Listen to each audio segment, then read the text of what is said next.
Well, all right.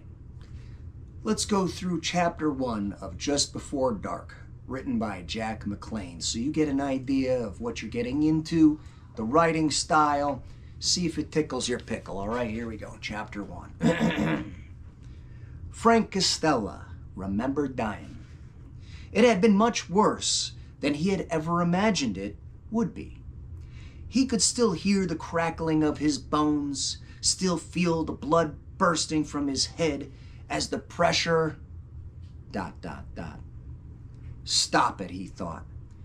It wouldn't do to think about those things. Better to try remembering why anyone would want to kill him in the first place. He had been knocked out. That much he was sure of. He had come into the dark, his face being rubbed raw by something beneath it, and he could smell stale cigarette smoke, puke, and the scent of dirty socks. There was a heavy weight grinding into his back. He could feel motion, and his stomach heaved. The vomit was probably his own, and he knew then where he was, where he had to be. He had taken enough people on their last ride to know what it must be like for them, lying face down on the back floorboards, smelling their own puke. He had always been in the driver's seat before, or on the passenger side. Certainly never on the fucking floor, but there he was. All right, no doubt about it. He wondered whose feet were pressing down on his back. Probably Harry's. That was about all Harry was good for, to put his feet on somebody and hold them down. He tried to move his hands. No use.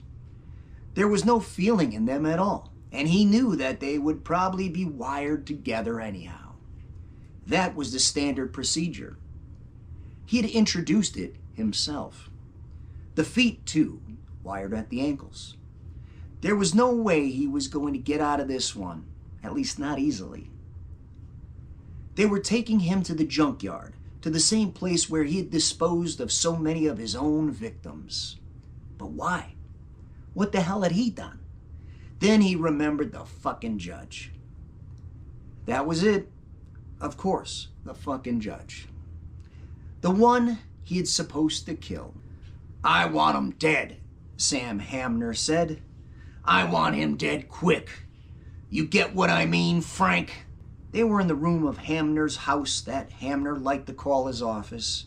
It was about the size of a football field, and there was a gigantic cherry wood desk at one end of it in front of a picture window that looked out over the ground with their neatly trimmed grass and hedges, their green oak trees, their private tennis courts and pools, and it was an estate you saw on the news, someplace owned by a movie star. You didn't usually think of crooks like Hamner living in a place like that. Hamner was behind his desk in a high-backed leather chair that was barely big enough to contain him. Hamner weighed nearly 300 pounds and was over 6.5 feet tall. "I said, do you get what I mean, Frank?" Yeah, I get it," Costello said. He was standing at attention in the front of the desk, an average-sized man in a drab gray suit. No one who saw him in a crowd would think twice about him. He looked just like an average guy with average problems. A good way to look when you make a living killing people. "What worries me is that judge business," Costello said. "Killing a judge ain't easy." He was thinking about those letter bombs in Georgia and Florida. There had been a real stink about those. People didn't like it when you went around killing judges. "I didn't say it would be easy," Hamner told him. "I said I wanted him dead, and I want it to be a message. You got that?" "Yeah," Costello said, "I got that." Now it had to be a message. Shit. As if it wasn't bad enough already. "I want those DA guys, that stinking district attorney, those local narcs, the whole lousy bunch of them, to know they're fucking with the wrong guys," Hamner said. "The wrong goddamn guys." Hamner owned the junkyard. It was a front for all kinds of illegal activities. most of which law enforcement agencies of the state were well aware of. Stolen cars went in and came back out altered completely. New paint jobs, new engines, new bodywork, and then they went on their way to Mexico or Central America. Dope came in and went out too, after being thoroughly cut and readied for the street. Sometimes men went in, and those men didn't come back out. Castella was usually responsible for those, but they couldn't do it that way with the judge. Hell no. They had to do it the hard way. They had to send a message. The judge was one of those who was to try Hamner on narcotic charges. They hadn't been able to get him for much, not a thousandth part of what went into the junkyard. The junkyard was almost impregnable, and by the time anyone got past the outer gates and fences, past the dogs, the guards on the inside, anything they had hoped to find in the first place was either gone or destroyed. Or that was the way it was supposed to be. Somehow an undercover cop had gotten by all those checks in place and found a little bit of coke. 20 grams worth. Enough to get the case into court. Enough to cause trouble for the junkyard's owner.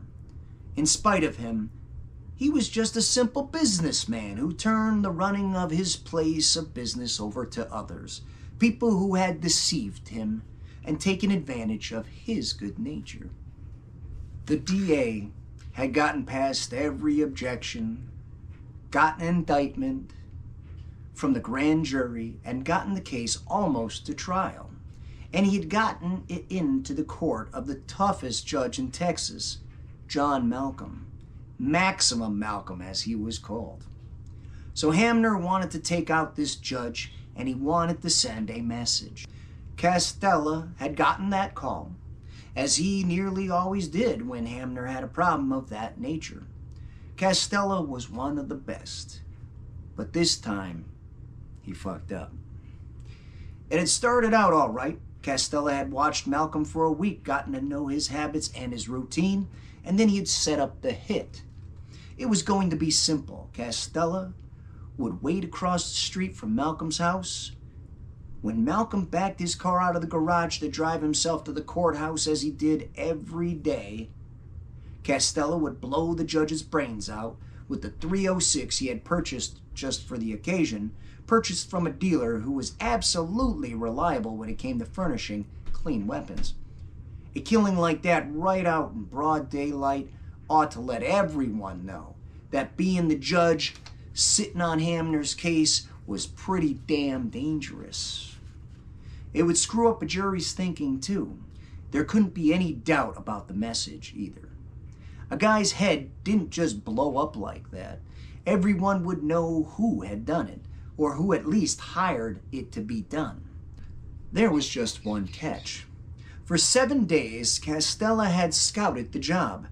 The judge lived in a big house on a quiet street, no nearby neighbors, no one ever passing by, no one leaving for work at the same time as the judge left.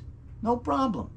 Except for the 8th day, when the Chicano lawn man had come early to get started cutting the grass.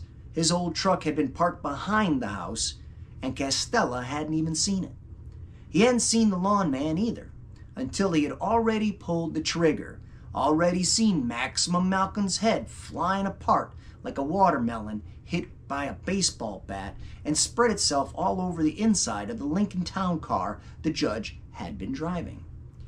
Then, the Chicano had come running through a hedge and gotten a good look at the license plate of the stolen car that Castella was driving away. That wasn't so bad. Castella had abandoned the car 6 blocks away and gotten into another vehicle, also stolen, which he drove to the other side of town before changing again. The bad part was that the Hispanic had also gotten a damn good look at Frank Castella and had picked him out of a photographic lineup arranged by the police. Castella would have bet the little bastard wouldn't have the guts, not after what happened to the judge, but by God, he'd done it. And Castella was in deep shit. Because the cops didn't really want him, Well, of course, they wanted him, but not as nearly as much as they wanted Hamner. Costello was just the trigger man. The guy they wanted was the one behind all of it. That would be a hell of a lot better than the peddling narcotics charge. Hell, they hadn't even really hoped to accomplish much with that one anyway. It was nothing much more than harassment. If they even got a conviction, it wouldn't put Hamner away for long. But murder, that was another thing. Murder for hire, at that, was capital murder. They needed Costello to make it stick, and they needed to make him talk. Hamner had to make sure that they didn't get him. And that's chapter 1 of Jack MacLane's Just Before Dark. Hope you enjoyed. I say check it out.